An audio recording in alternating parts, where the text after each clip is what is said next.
The Black Panther Party, originally the Black Panther Party for Self-Defense, was a Marxist-Leninist and Black Power political organization founded by college students Bobby Seale and Huey P. Newton in October 1966 in Oakland, California.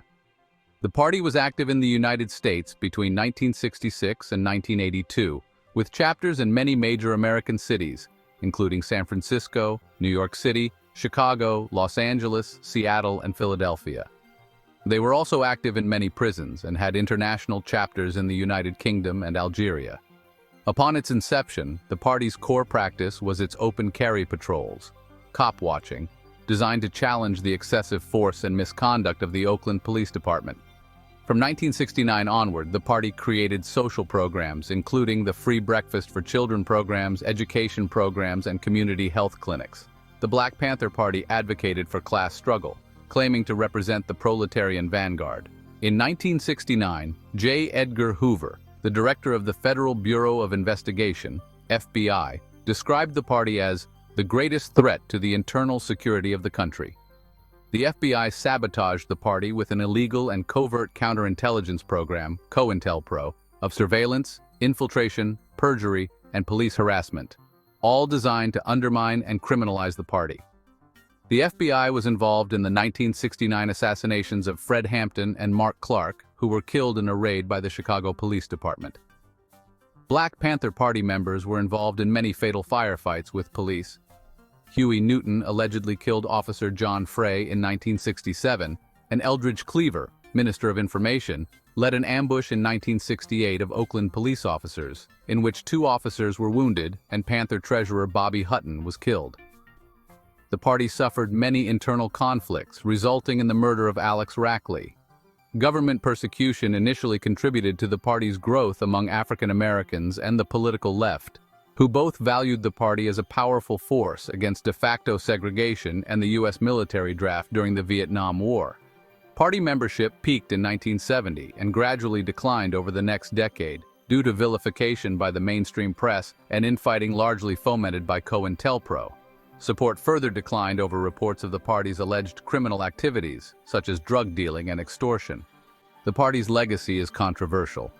Older historical work described the party as more criminal than political, characterized by defiant posturing over substance. Other assessments describe the party as mainly victims of a repressive state. These older assessments have been criticized as incomplete. Joshua Bloom and Waldo Martin characterized the Black Panther Party as the most influential Black Power organization of the late 1960s, with an eventually tragic evolution, collapsing due to infighting often partly initiated by the government. 35. During World War II, tens of thousands of Black people left the southern states during the Second Great Migration, moving to Oakland and other cities in the Bay Area to find work in the war industries, such as Kaiser shipyards. The sweeping migration transformed the Bay Area as well as cities throughout the West and North, altering the once white-dominated demographics. A new generation of young Black people growing up in these cities faced new forms of poverty and racism unfamiliar to their parents, and they sought to develop new forms of politics to address them. Black Panther Party membership consisted of recent migrants whose families traveled north and west to escape the Southern racial regime, only to be confronted with new forms of segregation and repression. In the early 1960s, the civil rights movement had dismantled the Jim Crow system of racial subordination in the South with tactics of nonviolent civil disobedience and demanding full citizenship rights for Black people. However, not much changed in the cities of the North and West. As the wartime and post-war jobs which drew much of the Black migration fled to the suburbs along with white residents, the Black population was concentrated in poor urban ghettos with high unemployment and substandard housing, and was mostly excluded from political representation, top universities, and the middle class. Northern and Western police departments were almost all white. In 1966, only 16 of Oakland's 661 police officers were African American, less than 2.5%. Civil rights tactics proved incapable of redressing these conditions, and the organizations that had led much of the nonviolent civil disobedience, such as SNCC and CORE, went into decline. By 1966, a Black Power ferment emerged, consisting largely of young urban Black people posing a question the civil rights movement could not answer. How would black people in America win not only formal citizenship rights, but actual economic and political power? Young black people in Oakland and other cities developed study groups and political organizations, and from this ferment the Black Panther Party emerged. In late October 1966, Huey P. Newton and Bobby Seale founded the Black Panther Party, originally the Black Panther Party for Self-Defense. In formulating a new politics, they drew on their work with a variety of black power organizations. Newton and Seale first met in 1962 when they were both students at Merritt College. They joined Donald Worden's Afro-American Association, where they read widely, debated, and organized in an emergent black nationalist tradition inspired by Malcolm X and others. Eventually dissatisfied with Worden's accommodationism, they developed a revolutionary, anti-imperialist perspective working with more active and militant groups like the Soul Students Advisory Council and the Revolutionary Action Movement. Their paid jobs running youth service programs at the North Oakland Neighborhood Anti-Poverty Center allowed them to develop a revolutionary nationalist approach to community service, later a key element in the Black Panther Party's community survival programs. Dissatisfied with the failure of these organizations to directly challenge police brutality and appeal to the brothers on the block, Huey and Bobby took matters into their own hands. After the police killed Matthew Johnson, an unarmed young black man in San Francisco, Newton observed the violent insurrection that followed. He had an epiphany that would distinguish the Black Panther Party from the multitude of black power organizations. Newton saw the explosive, rebellious anger of the ghetto as a social force and believed that if he could stand up to the police, he could organize that force into political power. Inspired by Robert F. Williams's armed resistance to the Ku Klux Klan, KKK, and Williams' book, Negroes with Guns, 50 Newton studied gun laws in California extensively. Like the Community Alert Patrol in Los Angeles after the Watts Rebellion, he decided to organize patrols to follow the police around to monitor for incidents of brutality. But with a crucial difference. His patrols would carry loaded guns. .51. Huey and Bobby raised enough money to buy 2 shotguns by buying bulk quantities of the recently publicized Mao Zedong's Little Red Book and reselling them to leftists and liberals on the Berkeley campus at 3 times the price. According to Bobby Seale, they would sell the books, make the money, buy the guns, and go on the streets with the guns. We'll protect a mother, protect a brother, and protect the community from the racist cops. On October 29, 1966, Stokely Carmichael, a leader of SNCC, championed the call for Black Power and came to Berkeley to keynote a Black Power conference. At the time, he was promoting the armed organizing efforts of the Lowndes County Freedom Organization, LCFO, in Alabama, and their use of the Black Panther symbol. Newton and Seale decided to adopt the Black Panther logo and form their own organization called the Black Panther Party for Self-Defense. Newton and Seale decided on a uniform of blue shirts, black pants, black leather jackets, black berets, the latter adopted as an homage to Che Guevara. 16-year-old Bobby Hutton was their first recruit. By January 1967, the BPP opened its first official headquarters in an Oakland storefront and published the first issue of the Black Panther, Black Community News Service. The newspaper would be in continuous circulation, though varying in length, format, title, and frequency until the party dissolved. At its height, it sold 100,000 copies a week. The initial tactic of the party used contemporary open-carry gun laws to protect party members when policing the police. This act was done to record incidents of police brutality by distantly following police cars around neighborhoods. When confronted by a police officer, party members cited laws proving they had done nothing wrong and threatened to take to court any officer that violated their constitutional rights. Between the end of 1966 to the start of 1967, the Black Panther Party for Self-Defense's armed police patrols in Oakland black communities attracted a small handful of members. Numbers grew slightly starting in February 1967, when the party provided an armed escort at the San Francisco airport for Betty Shabazz, Malcolm X's widow and keynote speaker for a conference held in his honor. The Black Panther Party's focus on militancy was often construed as open hostility, feeding a reputation of violence even though early efforts by the Panthers focused primarily on promoting social issues and the exercise of their legal right to carry arms. The Panthers employed a California law that permitted carrying a loaded rifle or shotgun as long as it was publicly displayed and pointed at no one. Generally, this was done while monitoring and observing police behavior in their neighborhoods, with the Panthers arguing that this emphasis on active militancy and openly carrying their weapons was necessary to protect individuals from police violence. For example, chants like, "The revolution has come, it's time to pick up the gun, off the pigs," helped create the Panthers' reputation as a violent organization. The Black community of Richmond, California wanted protection against police brutality. With only 3 main streets for entering and exiting the neighborhood, it was easy for police to control, contain, and suppress the population. On April 1, 1967, a Black unarmed 22-year-old construction worker named Denzel Dowell was shot dead by police in North Richmond. Dowell's family contacted the Black Panther Party for assistance after county officials refused to investigate the case. The party held rallies in North Richmond that educated the community on armed self-defense and the Denzel Dowell incident. Police seldom interfered at these rallies because every Panther was armed and no laws were broken. The party's ideals resonated with several community members, who then brought their own guns to the next rallies. Awareness of the Black Panther Party for self-defense grew rapidly after their May 2, 1967 protest at the California State Capitol. On that day, the California State Assembly Committee on Criminal Procedure was scheduled to convene to discuss what was known as the Mulford Act, which would make the public carrying of loaded firearms illegal.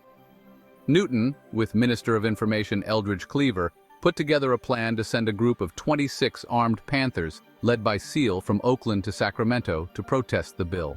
The group entered the assembly carrying their weapons, an incident which was widely publicized, and which prompted police to arrest SEAL and 5 others.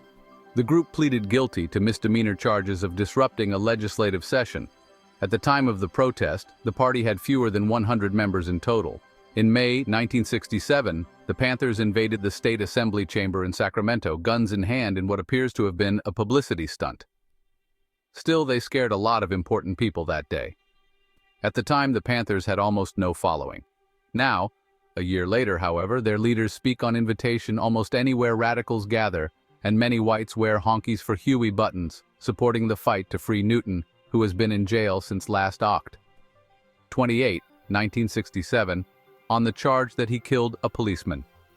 In 1967, the Mulford Act was passed by the California legislature and signed by Governor Ronald Reagan. The bill was crafted in response to members of the Black Panther Party who were cop-watching. The bill repealed a law that allowed the public carrying of loaded firearms. 10-point program. Main article, 10-point program, Black Panther Party. The Black Panther Party first publicized its original What We Want Now 10-point program on May 15, 1967, following the Sacramento action in the second issue of the Black Panther newspaper. We want freedom. We want power to determine the destiny of our Black community. We want full employment for our people. We want an end to the robbery by the capitalists of our Black community. We want decent housing, fit for shelter of human beings. We want education for our people that exposes the true nature of this decadent American society. We want education that teaches us our true history and our role in present-day society. We want all Black men to be exempt from military service. We want an immediate end to police brutality and murder of Black people. We want freedom for all Black men held in federal, state, county, and city prisons and jails. We want all Black people, when brought to trial, to be tried in court by a jury of their peer group or people from their Black communities as defined by the Constitution of the United States. We want land, bread, housing, education, clothing, justice, and peace. In August 1967, the Federal Bureau of Investigation, FBI, instructed its program COINTELPRO to neutralize Black nationalist hate groups and other dissident groups. In September 1968, FBI Director J. Edgar Hoover described the Black Panthers as the greatest threat to the internal security of the country. By 1969, the Black Panthers and their allies had become primary COINTELPRO targets, singled out in 233 of the 295 authorized Black nationalist COINTELPRO actions. The goals of the program were to prevent the unification of militant Black nationalist groups and to weaken their leadership, as well as to discredit them to reduce their support and growth. The initial targets included the Southern Christian Leadership Conference, the Student Nonviolent Coordinating Committee, the Revolutionary Action Movement, and the Nation of Islam, as well as leaders including the Reverend Martin Luther King Jr., Stokely Carmichael, H. Rap Brown, Maxwell Stanford, and Elijah Muhammad. As Assistant FBI Director William Sullivan later testified in front of the Church Committee, the Bureau did not differentiate between Soviet spies and suspected communists in black nationalist movements when deploying surveillance and neutralization tactics. COINTELPRO attempted to create rivalries between black nationalist factions and to exploit existing ones. One such attempt was to intensify the degree of animosity between the Black Panthers and the Blackstone Rangers, a Chicago street gang. The FBI sent an anonymous letter to the Rangers gang leader claiming that the Panthers were threatening his life, a letter whose intent was to provoke preemptive violence against Panther leadership. In Southern California, the FBI made similar efforts to exacerbate a gang war between the Black Panther Party and a black nationalist group called the U.S. Organization, allegedly sending a provocative letter to the U.S. organization to increase existing antagonism.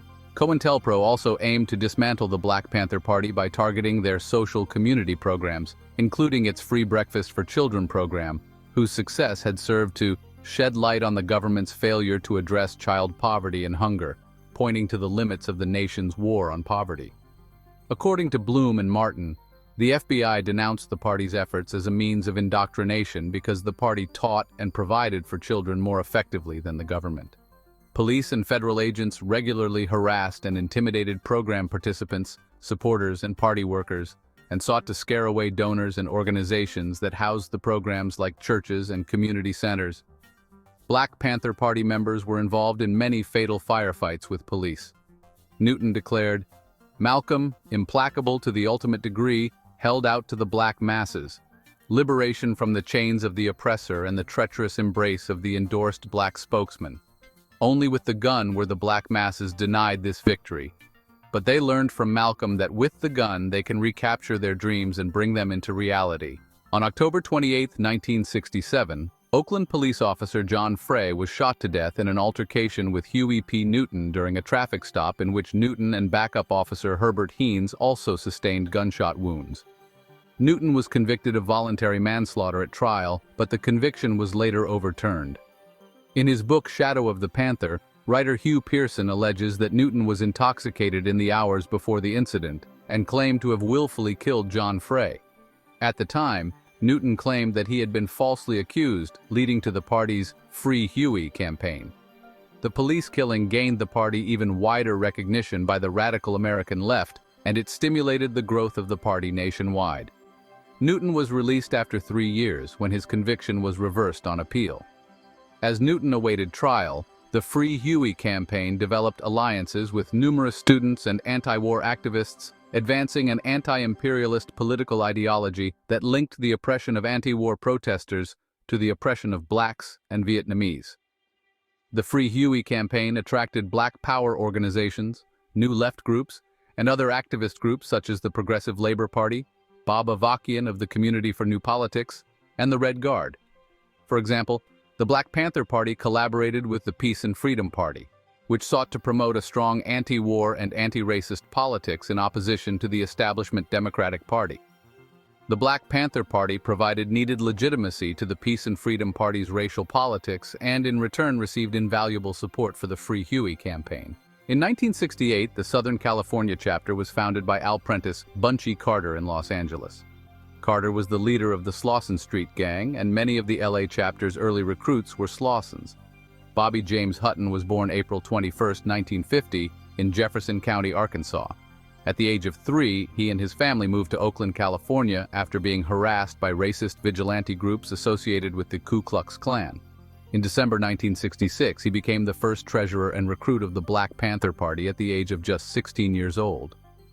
On April 6, 1968, 2 days after the assassination of Dr. Martin Luther King, Jr., and with riots raging across cities in the United States, the 17-year-old Hutton was traveling with Eldridge, Cleaver, and other BPP members in a car.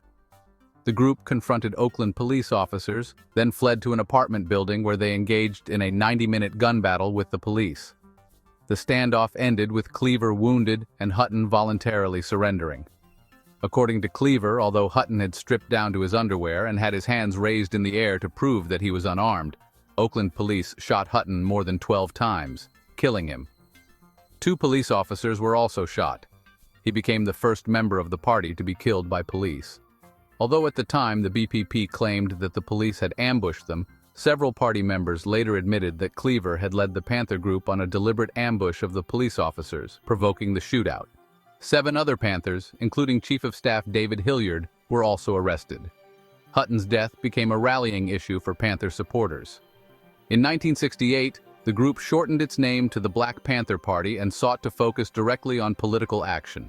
Members were encouraged to carry guns and to defend themselves against violence. An influx of college students joined the group, which had consisted chiefly of brothers off the block. This created some tension in the group. Some members were more interested in supporting the Panthers' social programs, while others wanted to maintain their street mentality.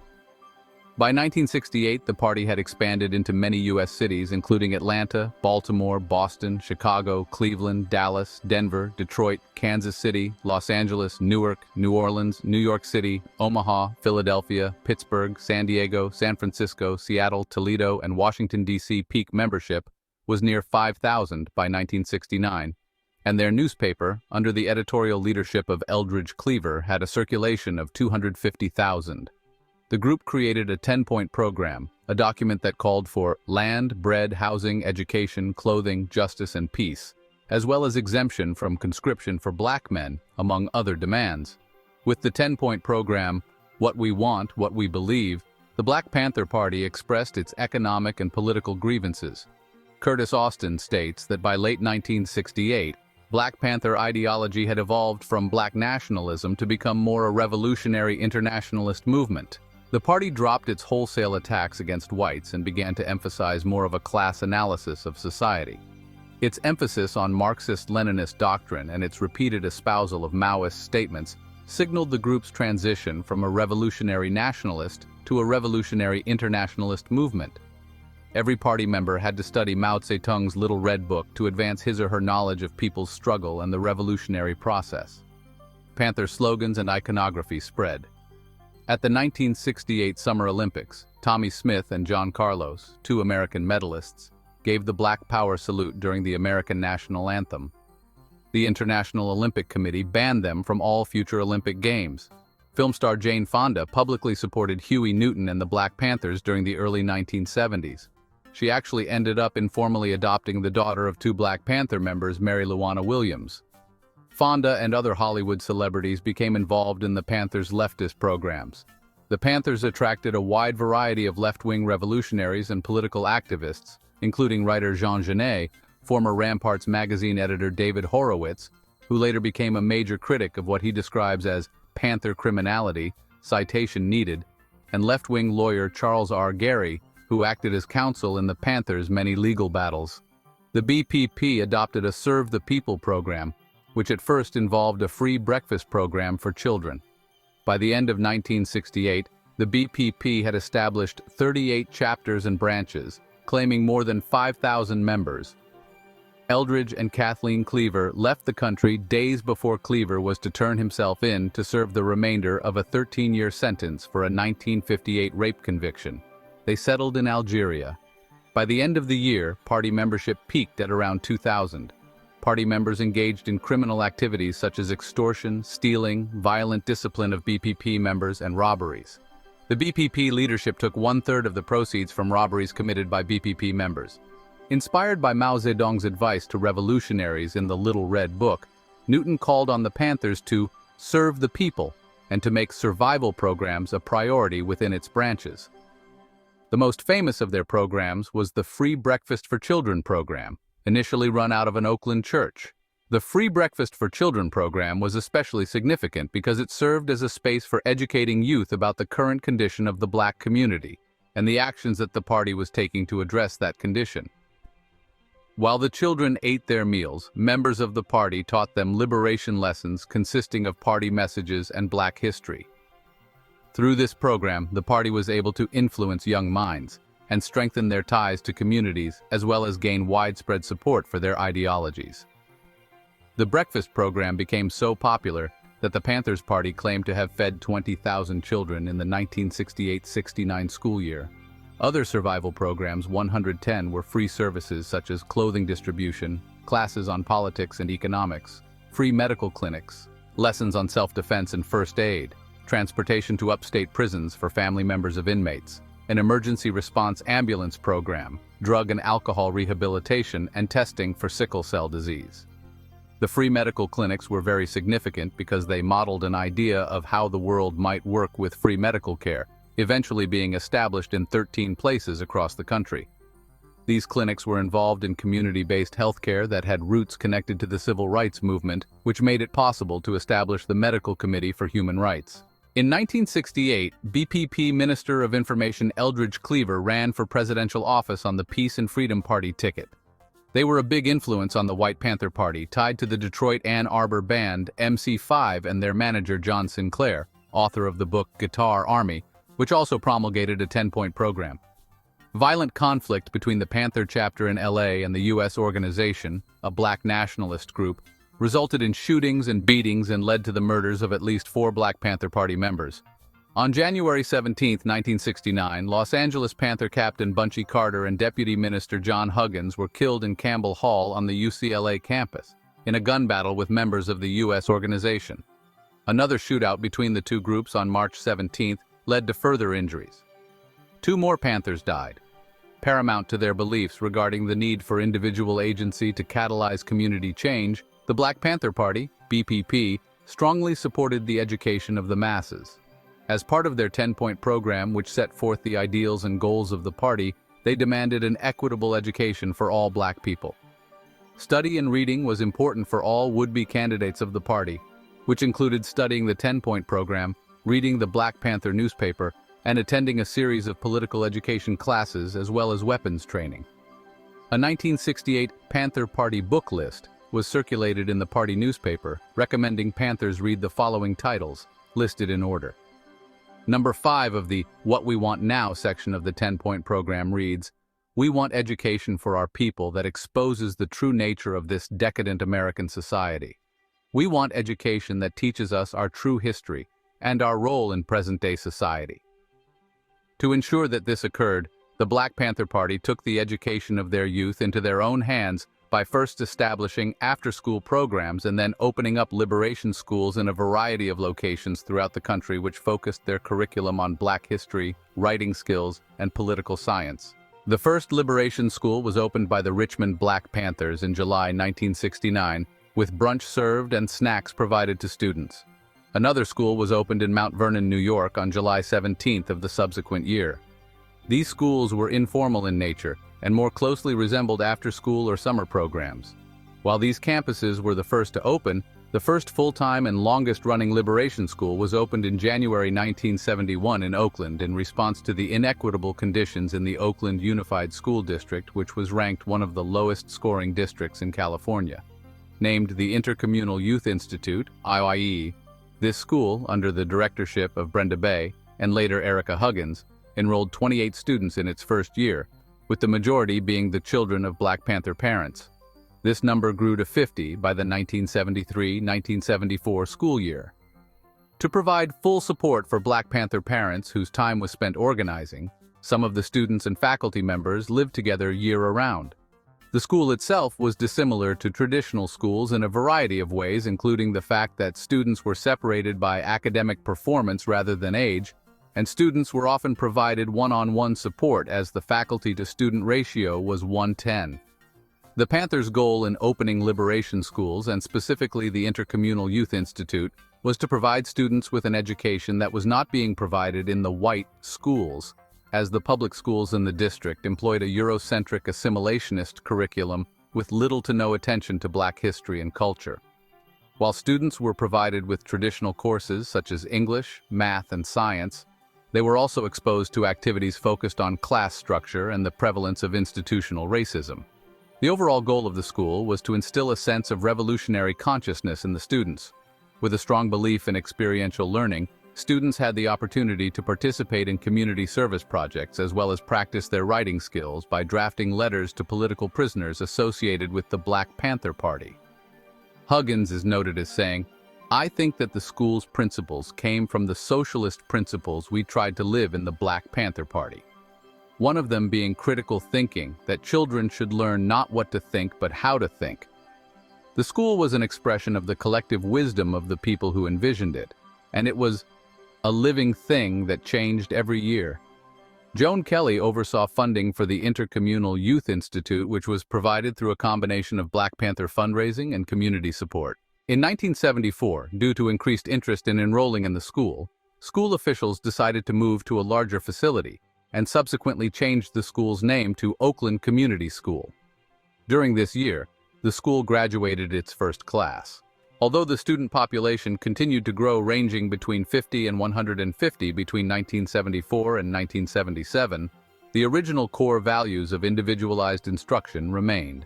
In September 1977, the school received a special award from Governor Edmund Brown Jr. and the California legislature for having set the standard for the highest level of elementary education in the state.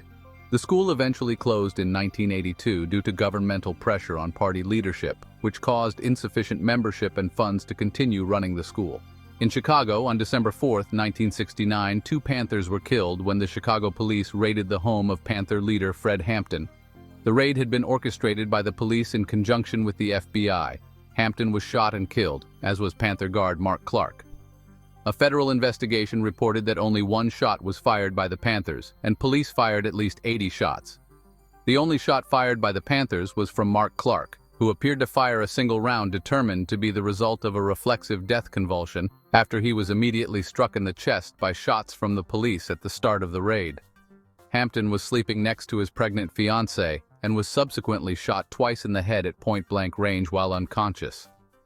Coroner reports show that Hampton was drugged with a powerful barbiturate that night and would have been unable to have been awoken by the sounds of the police raid. His body was then dragged into the hallway. He was 21 years old and unarmed at the time of his death. 7 other Panthers sleeping at the house at the time of the raid were then beaten and seriously wounded, then arrested under charges of aggravated assault and attempted murder of the officers involved in the raid. These charges would later be dropped. Cook County State's Attorney Edward Hanrahan announced to the media later that the Panthers were first to shoot in the interaction and that they showed a refusal to cease firing when urged to do so several times. New York Times reporting would later demonstrate that this was not in fact the case and found a great deal of fake evidence being used by Chicago police to assert their claims. Former FBI agent Wesley Swearingen asserts that the Bureau was guilty of a plot to murder the Panthers. Hampton had been slipped the barbiturates which had left him unconscious by William O'Neill, who had been working as an FBI informant. Hanrahan, his assistant, and 8 Chicago police officers were indicted by a federal grand jury over the raid, but the charges were later dismissed.